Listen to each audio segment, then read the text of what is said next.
دوو خاوەن پرۆژەن بەرەو کێڵگە پەلەوەریەکانیان دەکەونە ڕێ کە ئەوێ بۆ ئەوان بۆتە شوێنگەی دابینکردنی بژێوی ژیانی خۆیان و خێزانەکانیان و بوژاندنەوەی ئابووری کوردستان.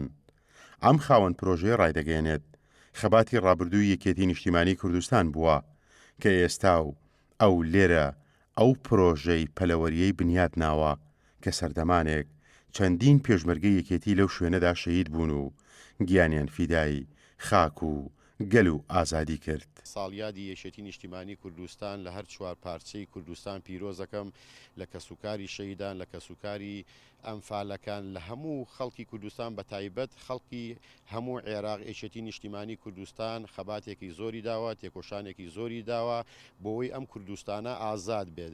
لەم شوێنەی کە من و جەنابتی لێوەستاوین بەدەیان شەهیدی یەکێتی نیشتیمانی کوردستانی لێ شەهید کراوە کە ئێمە کردومانە بە پرۆژە ئومێدەوارم چەپکە گوڵەکەی جەنابی مامجەلال بێ بە مایەی خێر و خۆشی و ئاوەدانی بۆ سەرانسەری خەڵکی عێراق و بۆ سەرانسەری خەڵکی جیهان. یەکێتی نیشتیمانی کوردستان هەمیشە لەو ڕۆژەیەوە کە دروست بووە حیزبێکی دیموکراسی بووە حیزبێکی ئاوەدانی بووە حیزبێک بووە لە ناو خەڵکدا هەڵقوڵاوە بەو ئومێدەم ئەم سەرکردە تازانەی یەکێتی نیشتیمانی کوردستانیش زیاتر بایەغ بە هەرێمی کوردستان بدەن و بە تایبەتی بە ناوچەی سلەیمانی بدەن و خەڵک زیاتر دڵخۆشکەن. دەستەبەرکردنی ژیانێکی شایستە و ئارام بۆ کۆی هاوڵاتیانی هەرێم سیاسەت و دنیابینی یەکێتی نیشتیمانی کوردستان بووە هەر لە سەرەتای دامەزراندنیەوە. ئەم خاوەن پرۆژەیە دەڵێت ئەو دەستەبەرکردنی ئارامی و سەقامگیریەی ئێستای هەرێم بەری ڕەنجی یەکێتیە کە ئێمە دەتوانین پرۆژەکانمان بنیاد بنێین. ئێمە پیرۆزبایی یادی 45 ساڵی یەکێتی نیشتیمانی کوردستانەکەین بۆ هەموو خەبات و تێکۆشانەی داوێتی لە وڵاتەوە.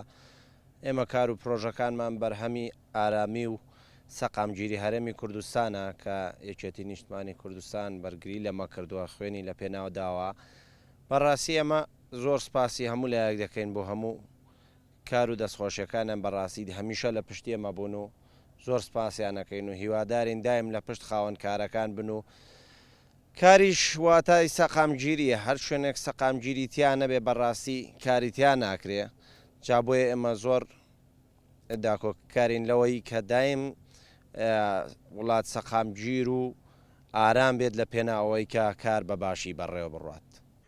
یەکێتی نیشتیمانی کوردستان هەر لە سەرەتای دامەزراندنیەوە هەموو هەوڵێکی داوە تا بتوانێت ژیانێکی شایستە بۆ هاوڵاتیان دەستەبەر بکات. لە ڕاپەڕینیش بەدواوە حیزبەکەی سەرۆک مامجەلال کاری لە پێشینەی بەرەو پێشبردنی سەرجەم سێکتەرەکانی ژیان بووە بۆ کۆمەڵانی خەڵکی کوردستان.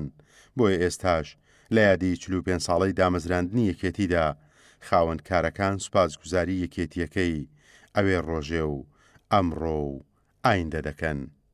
پێشڕۆ مەجید، گەلی کوردستان، سلێمانی.